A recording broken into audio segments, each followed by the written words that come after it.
Di kesempatan ini, let's talk about business idea. Pernah nggak sih tiba-tiba kepikiran mau berbisnis? Kalau iya, kira-kira bisnisnya mau hasil dari ciptain sesuatu atau kembangin yang udah ada? Belum ketemu idenya?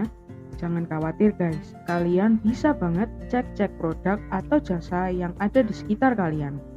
Kira-kira ada yang bisa diperbaiki lagi nggak sih? Mungkin bahan bangunannya belum ramah lingkungan, atau kalian pernah nemuin banyak limbah di dekat rumah dan bisa dimanfaatin untuk hal yang lain. Bentar-bentar, kalian merasa mie pedas yang terkenal itu rasa pedasnya kurang nampol? Atau justru kalian merasa membutuhkan sesuatu tapi belum ada di pasaran? Pas kalian tanya ke teman-teman, ternyata mereka juga membutuhkan hal yang sama. Bisa jadi cuan kan? Kalian pasti sering lewat atau belanja di Alfamart atau Indomart. Gak nyangka banget kan, toko kelontong bisa semakin mudah dijangkau karena si pemilik melihat peluang dari bisnis yang sudah ada sebelumnya. Oh iya, udah nentuin belum pilih produk atau jasa nih? Kalau produk harus dipikirin gimana produknya bisa dikembangin dan dijual secara massal. Kalau jasa nggak perlu produksi banyak tapi harus rekrut banyak orang karena bakal kewalahan kalau jalanin usahanya sendirian. Oke, idenya pasti banyak di kepala. Terus baru deh kepikiran, bisa dijalanin gak ya bisnisnya? Susah gak ya? Perlu modal berapa? Atau langkah apa aja sih yang diperluin biar bisnisnya jalan? Baru aja punya ide, tapi udah ada aja perasaan ragu. Kayaknya kreativitasku terhambat deh. Jadi apa mungkin bisa jadi suatu bisnis? Tenang, kalian gak sendirian kok. Ternyata penemu-penemu di dunia juga ngalamin hal yang sama. Mereka menyebutnya dengan creative constraint atau hambatan kreativitas. Justru ketika kreativitas kita terlalu luas tanpa batas, akan membuat kita semakin kebingungan. Keterbatasan ini bisa kita jadikan nahkoda yang menuntun kita untuk nemuin solusi agar tujuan kita tercapai. NASA juga pernah mengalami keterbatasan itu loh. Ketika mereka pertama kali mendarat di Mars, sampel tanahnya justru terkontaminasi limbah pembakaran bahan bakar mesin pendorong milik mereka. Sehingga di tahun 1996, mereka menciptakan kantong udara agar mesin pendorong tidak langsung menyentuh tanah di Mars ketika mendarat. Kreativitas nggak selalu harus menciptakan sesuatu kok. Bisa jadi kreativitas kita justru diuji saat mencari solusi dari masalah yang ada. Bahkan gak jarang ketika ide kita rasanya tidak terpakai, justru kita bisa alokasikan ide itu di suatu hal yang lain. Contohnya John Steed, seorang apoteker yang menggunakan biji kola untuk menyembuhkan sakit kepala. Secara tidak sengaja, ia mencampurkan biji kola ke minumannya. Dan voila, jadilah Coca-Cola. Jadi ingat, hambatan itu bukan penghalang untuk kita menjalankan ide kita. Justru itu adalah fondasi kita untuk terus berkembang. Gimana? Masih ragu ya? Udah coba studi pelanggan belum?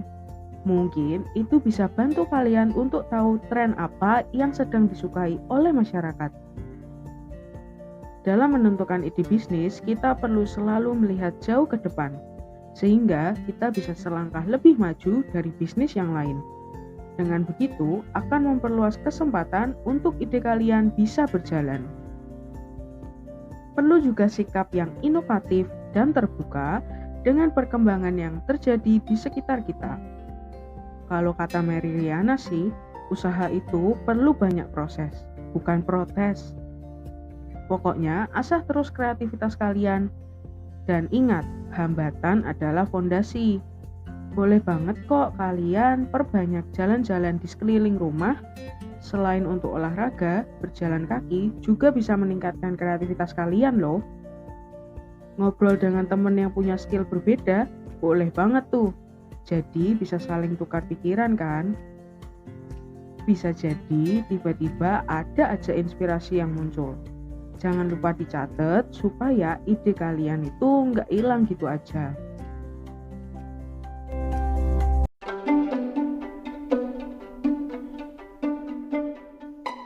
Oke, ide udah ada, hambatan adalah fondasi. Produk atau jasa udah ditentuin. Tentu aja selanjutnya adalah bagaimana ide kamu tadi bisa dijalankan. Di awal tadi kita udah ngebahas tentang hambatan kreativitas. Seperti yang aku bilang sebelumnya, bahwa dalam membentuk ide bisa aja kita akan menjumpai hambatan yang rasanya bikin ide kita nggak bisa direalisasikan. Terus kita juga ngebahas bahwa hambatan itu wajar dan bisa kita jadiin fondasi kan. Oke, yang selanjutnya ini bakalan bikin kalian kaget. Karena ide bisnis kadang tidak sebagus yang dibayangkan. No sugarcoating here ya guys. Aku nggak kepengen kalian juga terlalu terlena dengan ide-ide kalian sendiri. Perlu juga kalian tanya ke diri kalian, bisa nggak sih aku kasih banyak waktu untuk bisnisku bisa berkembang? Perlu kalian ketahui bahwa untuk membangun bisnis dari nol diperlukan waktu yang cukup panjang. Sehingga tidak menutup kemungkinan kalau kalian udah berhasil ubah ide kalian menjadi suatu bisnis, tapi berhenti di tengah jalan. Aku nggak kepengen kalian merasakan hal ini, dan justru bikin kalian give up untuk menjadi entrepreneur. Nggak bosan-bosan aku ingetin bahwa semuanya butuh waktu dan juga proses. Jadi, setelah kalian membuat idenya, yuk kita evaluasi dulu. Di sini ada beberapa poin penting yang akan menunjang keberhasilan bisnis kalian. Yang pertama, 100% percaya atas ide yang kalian punya. Maksudnya, ide kalian adalah ide yang kuat. Jadi, kalaupun nantinya beberapa orang di sekeliling anggap remeh ide tersebut, kalian tetap yakin bahwa bisnis akan bisa dibangun dari ide yang udah kalian pikirkan. Mungkin orang-orang tersebut bukanlah target pasar kalian. Yang kedua, perhatikan produk dan pelayanan.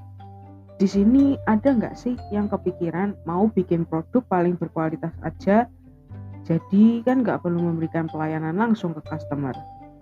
Kalau bahasa kerennya sih, aku orang introvert. Coba renungkan ini deh, apa sih bisnis yang tanpa melayani customer sama sekali? Jadi, mau produk ataupun jasa, kita tetap harus mikirin pelayanan ke customer ya. Love the work even when we have to face a lot of struggling in the process.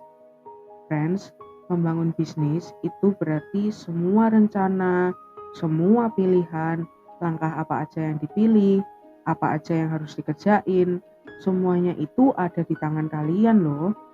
Nantinya dalam merealisasikan bisnis, kalianlah yang akan menjalankan semuanya sendiri di awal. Oke, mungkin kamu dan 1 atau 2 teman kamu bisa memulainya sih, tapi intinya ini butuh effort lebih. Karena nggak setiap saat akan ada manajer atau supervisor yang ngingetin kalian kalau kalian lakuin suatu kesalahan. Sehingga kalian perlu nih pahami kelemahan dan kelebihan kalian. Apakah kita mampu terus berjalan meskipun yang kita lalui tidak terbiasa kita lalui? Apakah nantinya dalam menjalankan bisnis tersebut akan sesuai dengan kebiasaan sehari-hari kalian? Contohnya, gak mungkin kan kalian yang gak pernah olahraga tiba-tiba harus jual alat-alat gym? Perlu juga nih planning atau rencanain goals-goals apa yang harus dicapai agar bisnis kalian bisa sukses ke depannya. Sekarang kita bahas tentang proses mengubah ide menjadi bisnis. Yang pertama, sebagai suatu perusahaan, apa sih value atau nilai yang kita berikan ke pelanggan dari produk atau jasa yang mau kita tawarkan? Sehingga kita paham pelanggan kita itu seperti apa nantinya yang mau kita jadikan target market kita tentunya. Perlu juga nih tahu bagaimana cara menghadapi pesaing kita. Gak harus kok selamanya pesaing itu harus dilawan. Karena gak menutup kemungkinan pesaing kita adalah relasi untuk bisnis kita. Dengan begitu, kalian jadi paham juga kan siapa aja sih orang-orang yang bisa jadiin rekan kita atau mitra yang bisa mendukung usaha kita berkembang. Mulai deh muncul pemikiran. Kayaknya ide bisnisku nggak mungkin bisa direalisasikan deh. Cuma bisa dibayangin aja. Wait a minute ya guys. Sebelum ke sana, tarik nafas panjang dan coba jawab 3 pertanyaan ini ya.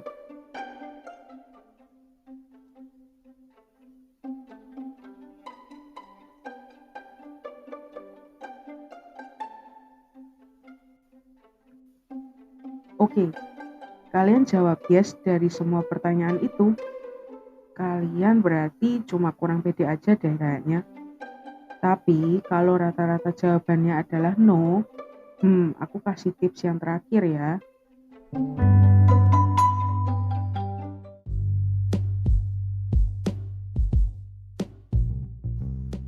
Nah, kalian masih ingat 4 perspektif bisnis yang aku infoin sebelumnya? Aku coba rangkum ya. Ada perusahaan, pelanggan, pesaing, dan mitra kerja. Nah, di sini nih tipsnya.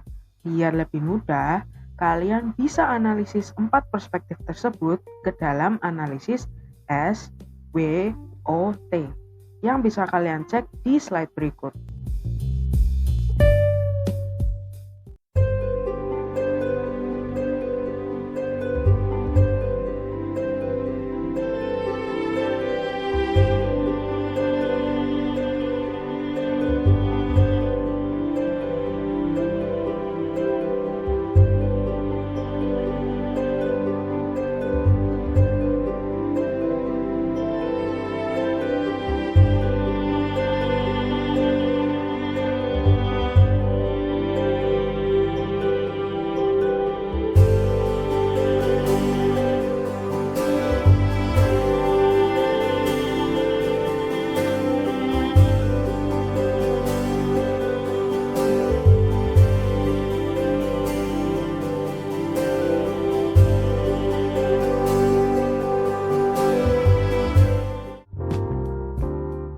Sampai di sini dulu ya guys. Semangat berbisnis.